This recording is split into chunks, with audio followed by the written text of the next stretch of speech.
A very good morning, afternoon, and evening to the PMI community today.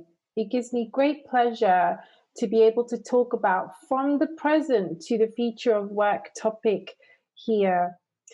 My name is Nitu Kaushal, and I'm the General Manager for Compute, Edge, and IoT Digital Solutions here at Hewlett Packard Enterprise. And I look after the UK, Ireland, Middle East, and South African markets today. What I wanted to introduce was a couple of steps, 6 steps, in fact, that can talk us through some of the stages that we've all had to endure to see ourselves through this pandemic and adjust ourselves as we get to work closer to this future of work concept. It's by no means been an easy task because the setup of each of the markets, local government policies, and the rate at which COVID-19 was spreading have all been big factors in the way that we've had to adapt to the future of work. But one thing is very clear. The concept of the future of work, which has been talked about for many years, has definitely been brought a lot closer. Firstly, I wanted to touch on the importance of supporting our employees with their families. If we cast our minds back to the time of early March, in some countries, maybe even as far back as December last year, as some of the virus was really spreading, and we were thinking about how do we protect and support our employees, and local lockdowns were starting to come through. What we were starting to see was not only were our employees working from home, but schools were also closed. So this meant people who were living with their families, whether they be young or old, were having to come together in a way that they hadn't come together before. And what they were also doing was spending a significant amount of time together, and in some cases, even in small places. So, sharing this home environment to not only work, but support your family, your school, your kids' schooling, all of the other different types of needs that your families had all needed to come together under one roof. And this was definitely a time of heightened stress and also worry as the pandemic spread. And I'm sure that these things are not a surprise to you or not known. But I would like to touch on the topic of safety, where where a lot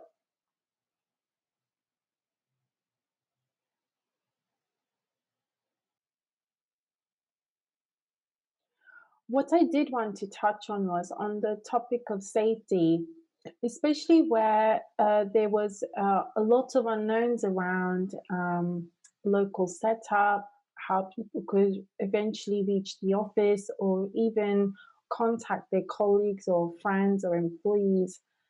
The ability for employers to reach out to their employees on a regular basis to check in on the topics of safety and supporting employees through that flexible working needs that they had, whether it was to support children through their schooling at home, or whether it was an early morning setup, or even an evening wind down. But whichever format that came in, supporting colleagues with flexible working and adjusting our working styles to accommodate these, and also carry on with regular checkups, was really important. And I'm reflecting on the leadership style that it would have taken around this time as well. And communication and clarity was paramount. And having people to be able to share updated new work policies or direction around new safety procedure introductions at home really required a directive leadership. And I was seeing this to be common across the board.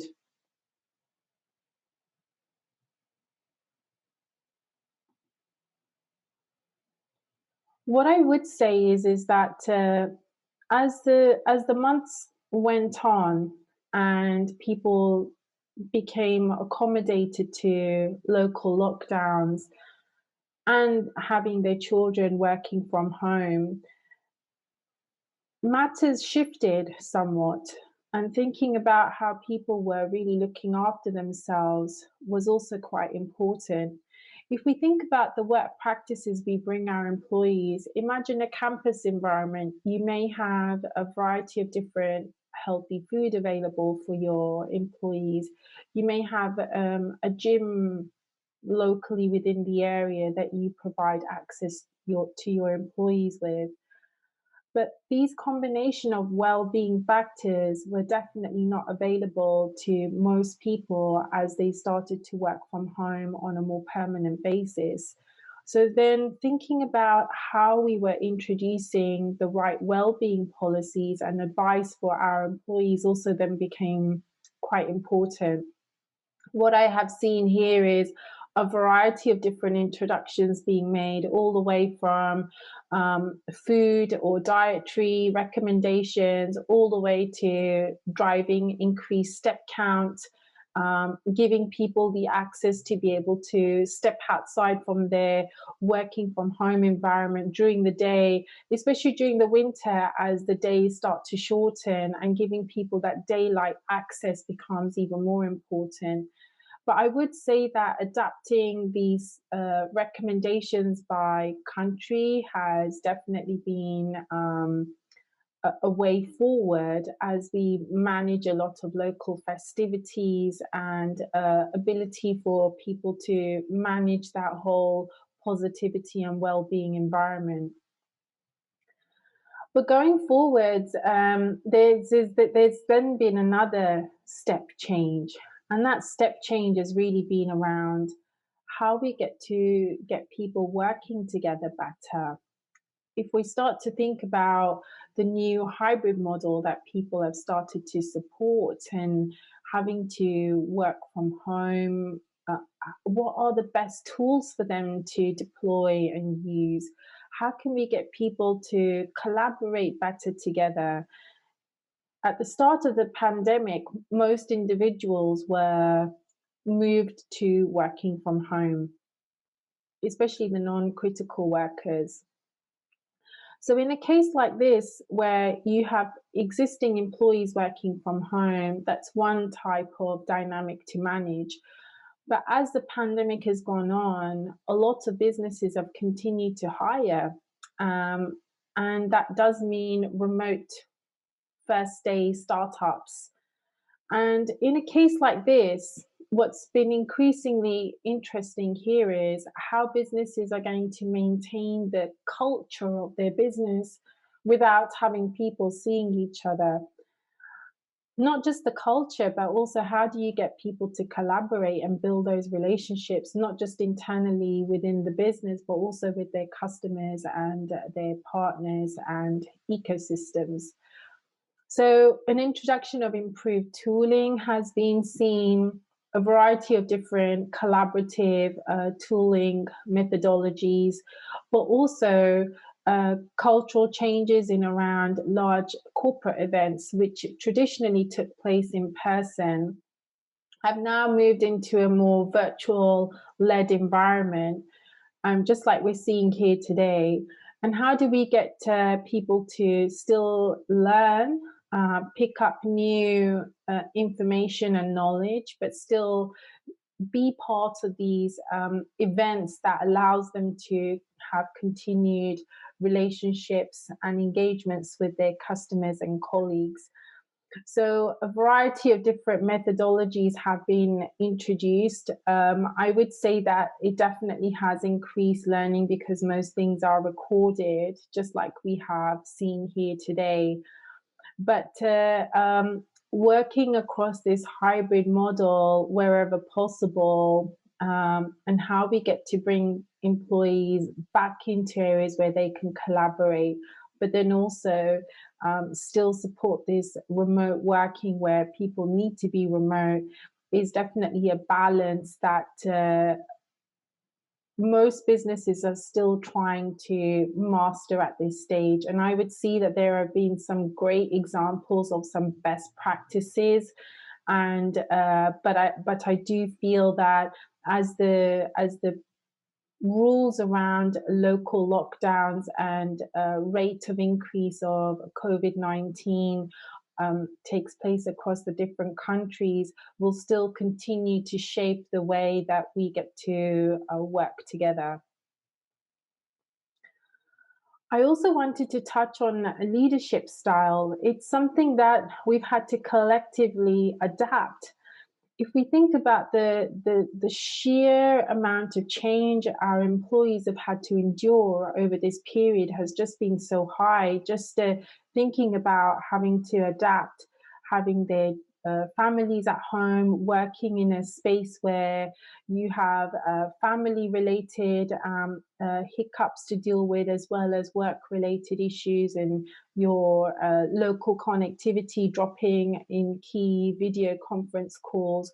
All of these types of issues start to add a lot of stress to individuals.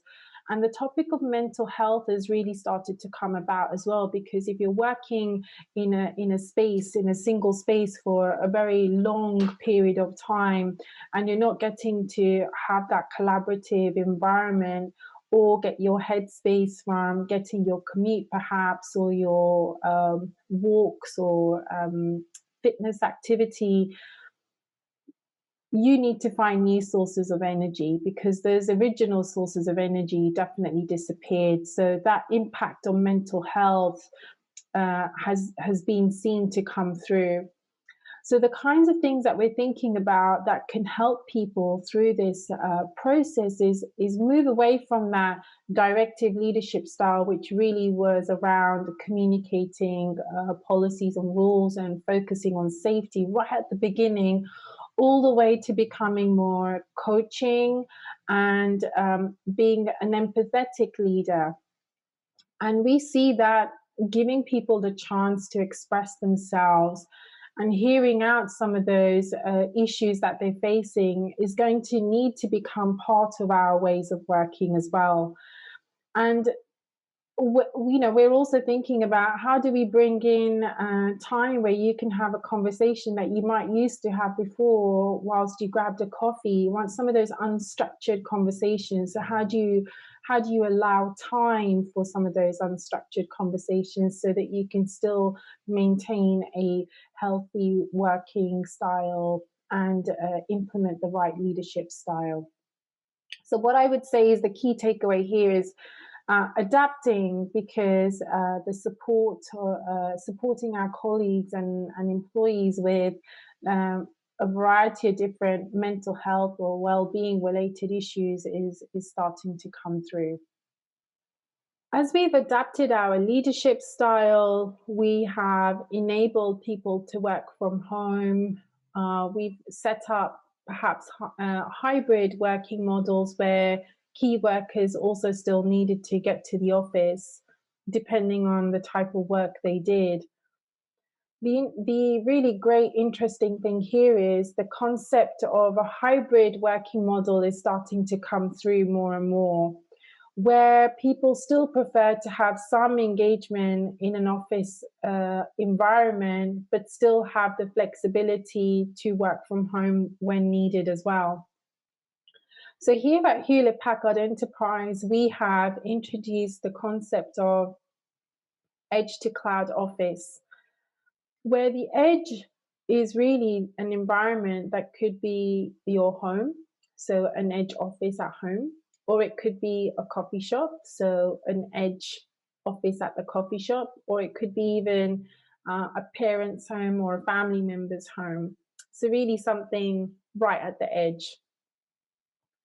And then all the way to the other side, thinking about the office environment, where your classic office spaces can be converted to become much more collaborative working spaces, where you're able to come in and set up collaborative working sessions, whether they're internal ones or with customers or partners, but also places where you're able to build working relationships going forwards. So this concept of edge to cloud office is something that we as a business are personally working through at this stage, giving our employees the right guidelines around home IT setup, support around a well-being wrap, and also fitness routines that we could introduce to keep people moving and healthy.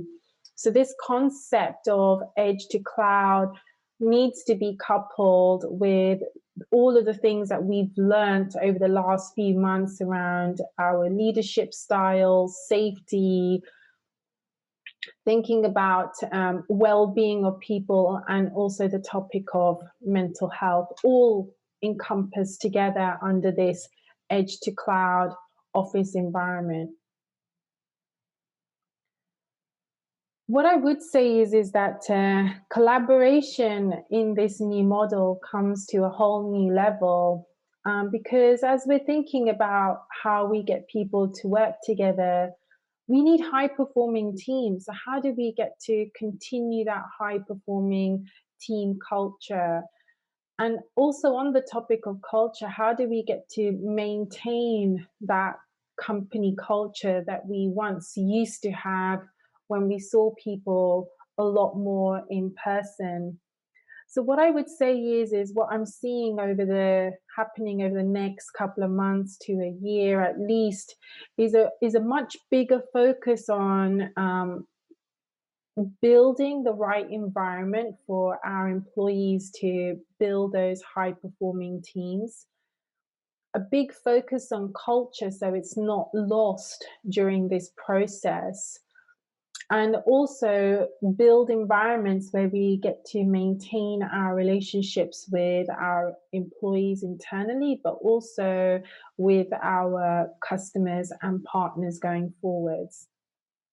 So what I would say is that these 6 different steps that we've seen come across during the pandemic, the intensity of these different stages may vary as we see different waves of the virus come again or again, but the things we do don't really change, because as soon as we see our safety could be compromised, we go back to some of those early best practices that we deployed in the early days to check in on people's safety and building new policies, all the way to driving increased collaboration through the new tooling being made available to our employees.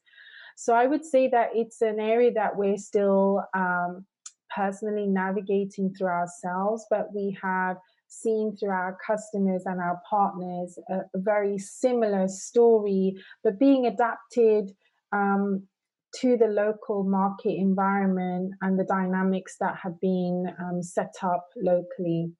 I hope that this session provided you with a good direction of what we see happening from the present to the future of work. And I look forward to seeing your thoughts on how we can maintain a strong culture going forwards. Thank you.